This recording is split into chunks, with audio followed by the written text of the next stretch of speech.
Hi everyone, sorry it's taken so long to make another video. It's been a heck of a couple of weeks with finals on the horizon. I've been finishing up my work for the semester, so I popped this out real quick and inspired by a video I saw by Bionic Dance.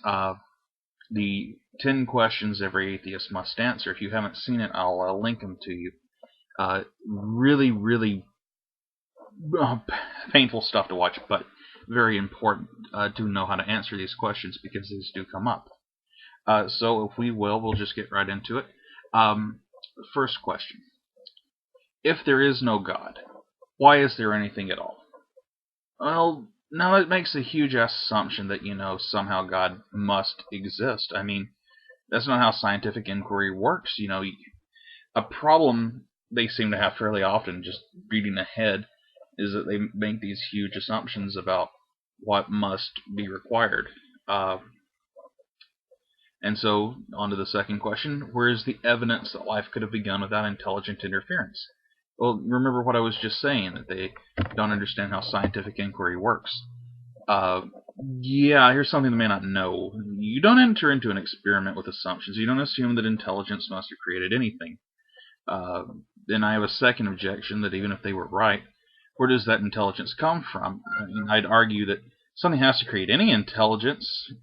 If intelligence has to be created, and if they're God's intelligence, then that intelligence has to be created too.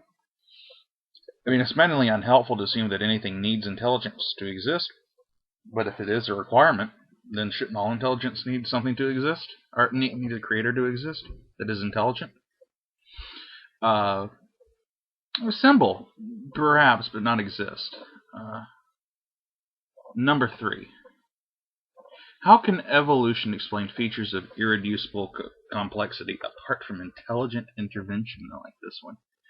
Because there aren't any. Seriously. Where were they during Dover versus Kitzmiller? The eye isn't irreducibly complex. Flagella aren't irreducibly complex. Mousetraps aren't irreducibly complex. They all used features that already existed in novel ways. I mean, they probably think there's a gay gene too. It's not phagogenetics. And these things just don't, evolve spontaneously. They're adaptations of multiple things that already existed. Number 4.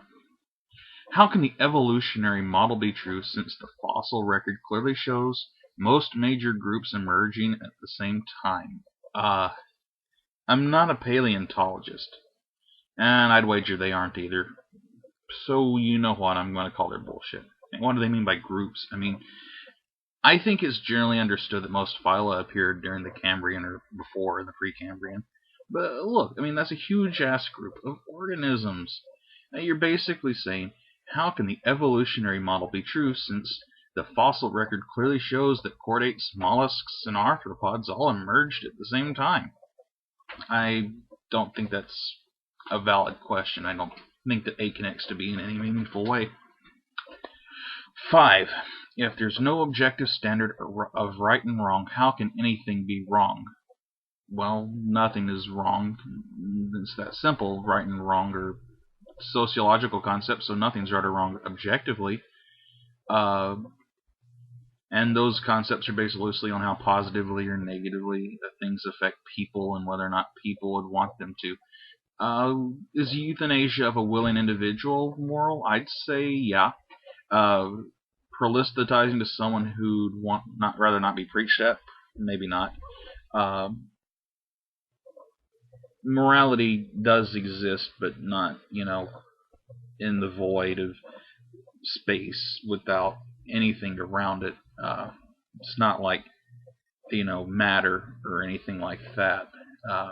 Atoms exist. Morals, justice, truth. Most things really don't. So, which is the logic? This is number 6. So, which is the logically defensible position? That matter eternally existed or came into existence by itself for no reason, and then itself arranged itself into extraordinarily complex living systems, including not only mechanisms but huge amounts of information needed for life to function against everything observed in real science. Or that an eternal self-existing being with infinite intelligence created life and the information systems necessary for life to exist, agreeing with real science? Okay, aside from that question being incredibly poorly worded, it is also a very leading question.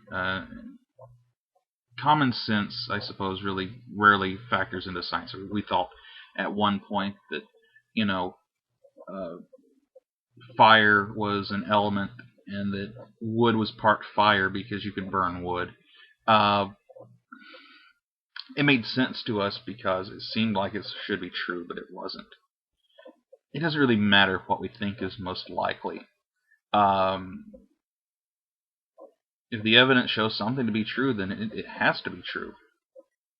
But to answer their question, the first one, an eternal, self-existing being with infinite knowledge, it sounds kind of impossible based on my understanding of science, and I'm not a scientist, but I'm going to trust them on this. Number 7. How can natural selection produce something that is a prerequisite for natural selection to operate? I don't really understand this question. It's like it was worded by a 6-year-old. Nah, that's an insult to 6-year-olds. Natural selection is a mechanism, not something that guides the world. It works in language, it works in sociology, and it works in biology. I mean, you might as well ask how math works. Math is an emergent phenomenon of the universe, and so is evolution. As long as there's something to evolve, it will. You don't have to invent it. It's already there. Number 8.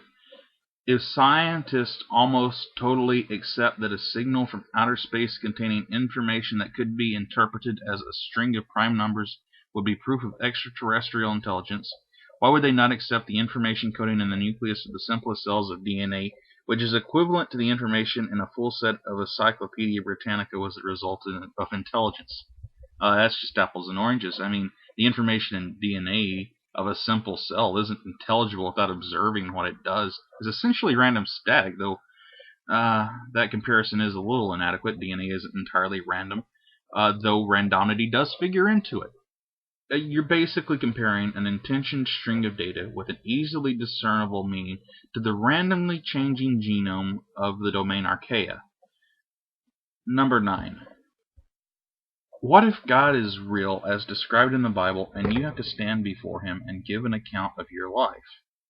Do you have a list of reasons why you never accepted him? Under close scrutiny, will those reasons betray the fact that you don't want to believe and will stick with anything that sounds good rather than look into it too seriously? I absolutely have a list of reasons I don't believe in God, but none of them are because I don't want to believe. Desire doesn't really enter into it. If it had been up to me, I'd have probably never stopped being a Christian. I mean, but it was hypocritical of me to be scientific about every other claim and not God. Maybe he existed, I thought, but there's no sense in being a hypocrite when I know that really there isn't any evidence. And really, you'd think that God would be a little more clear, something a bit more than 66 books that were misinterpreted and edited over the years. I mean, if God's one criteria for saving and damning people is gullibility, I'll gladly jump the turnstile into hell. I mean, really? This guy's in charge? 98 billion cubic light years, and he's concerned that one asshole on one planet believes he exists? What kind of intelligent being, as they describe him, would make this his sole criteria? A good, just, moral, intelligent God would make intelligence virtues and blind faith a vice. He'd make works necessary for redemption, and asking him instead of those who are wrong for forgiveness a cosmic misdemeanor. Question 10. If I answered all your objections to your satisfaction, would you submit your life to Jesus or recognize God as your creator? No, absolutely not. I might recognize God as my creator, but I'm not going to submit to him.